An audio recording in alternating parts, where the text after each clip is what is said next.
Fala galera, beleza? Como é que vocês estão? Tranquilo? Maicon na área aí. Seguinte, vamos lá. Galera, tô com o Celta 2008 aqui, VHC.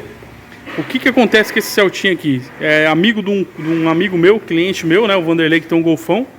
Ele veio da Zona Leste, se não me engano, acho que é da Zona Leste, pra me fazer diagnóstico, tá?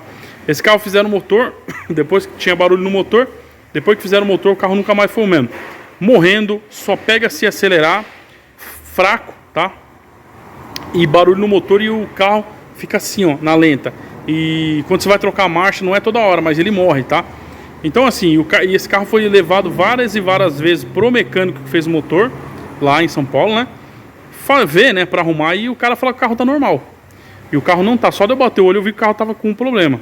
Bom, rapidinho a gente achou o defeito, né?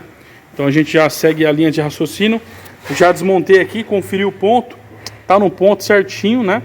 Então a gente veio verificar os itens básicos, que era comando de válvulas, né? Aí é onde tá o pulo do gato, que a gente já achou o defeito, tá? Ó, mostrar pra vocês. Olha o primeiro camis aqui, ó. Tá vendo? O primeiro até que tá mais ou menos, tá meio ovalizado, mas beleza. Olha o segundo, tá vendo? Deixa eu dar um zoom. Criou um canto vivo aqui já, mas ainda, ó, então aqui ó, tá bem pontudo aqui, tá vendo? Olha o terceiro, não dá pra ver porque tá lá pra baixo. Olha o quarto, canto vivo também, tá vendo? Olha esse aqui, galera. Olha esse aqui, cara. Nossa, cara, olha. Canto vivo dos brabo, né? Chanfrou, ovalizou, né? Olha esse aqui, ó, todo comido também, tá vendo? Olha os balancinhos, todo lascado aqui embaixo, tá vendo? E assim sucessivamente. Todos, tá? Ó lá, ó. Todo comido mesmo. Todo bagunçado. Então assim, galera. Maicon, o que tem que fazer? Não posso afirmar se esses balancinhos foi trocado, se o comando foi trocado ou não, tá? Parece que não, galera. Mas, né? Bomba de óleo é nova, deu pra ver que a bomba é nova, né? Aqui é o que? Comando, tucho, balancinho e pastilhinha. Ah, Maicon, pra que vai trocar o tucho, galera? Se resguarda, principalmente você que é mecânico, tá?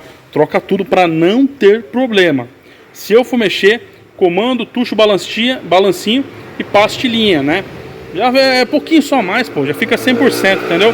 Mas esse carro veio para diagnóstico, já foi diagnosticado. Esse carro, galera, é um carro que ainda está na garantia, foi feito recentemente, pra vocês verem, ó, tudo novo, tá vendo? Foi feito recentemente o motor dele, recentemente mesmo, tá? Então, a gente já descobriu. Vou passar para o cliente autorizando, a gente dando andamento, se não, remontar e vá com Deus, para lá para arrumar, né? A gente já achou o defeito, tá aqui, tô mostrando para vocês. É mais uma orientação para vocês se orientar. Fique esperto com esses carros aqui, tá bom? Troca, galera. O comando desse carro aqui é caro, tá? O comando original. Se você colocar um comando muito inferior, dependendo do que faz, vai fazer isso. Colocar um comando inferior, ele vai quebrar no meio. Se ele começar a quebrar no meio, troca a gaiola, tá bom? Então, não tem muito de onde correr, beleza?